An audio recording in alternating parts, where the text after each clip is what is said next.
বিসমিল্লাহির রহমানির রহিম। সম্মানিত ব্যবসায়ীবৃন্দ, আসসালামু আলাইকুম রহমতুল্লাহি ওয়া বারাকাতুহু। বিগত 5ই অগাস্টের পর থেকে এই সিলেট চেম্বার অফ কমার্সের যে হাল আমরা ধরে রেখেছিলাম, পরে জেলা প্রশাসক বসে এই চেম্বারে নির্বাচনের একটি ধারা সিস্টেম হয়েছে, ধারা শুরু হয়েছে। এই ধারা অবশ্যই আজকে আমরা ওনার সাথে দেখা করেছি। ওনাকে বলেছি যে আমাদের ভোটাররা যারা ব্যবসায়ী আসার পর এখানে ট্রেড লাইসেন্স টিম, একটা সিটি কর্পোরেশনের দায়িত্ব, এরা দেখাশোনা করে, ওরা খোঁজখবর নিয়ে ওরা ট্রেড লাইসেন্স টিম ওরা দেয়। কিন্তু বিগত দিনে যে আন্দোলন হইতেছে যে ট্রেড লাইসেন্সের যে টিম নিয়ে যে সার্ভার বন্ধ, এটার জন্য যে আমাদের যে রিটার্নটা আসতে পারতেছে না।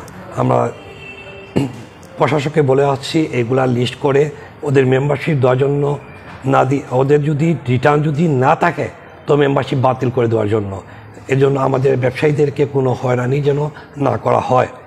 এবং আরেকটি ওনার সাথে কথা হয়েছে, ওনাকে বলেছি উনি এটা ইতিহাস সৃষ্টি করার জন্য উনি একটা নির্বাচন দেন, সুষ্ঠু সুন্দর একটি নির্বাচন দেন, নিরপেক্ষভাবে, কোনো বৈষম্য বিগত দিনে পেশি সরকারের যে কোনো কেউ যেন না থাকে। এখনও আমাদের মাঝে ঘাপটি মেরে বসে আছে অনেকেই ব্যবসায়ী রূপ ধরে ওরা আসছে আমাদের কাছে, ওদের কাছে যাচ্ছে।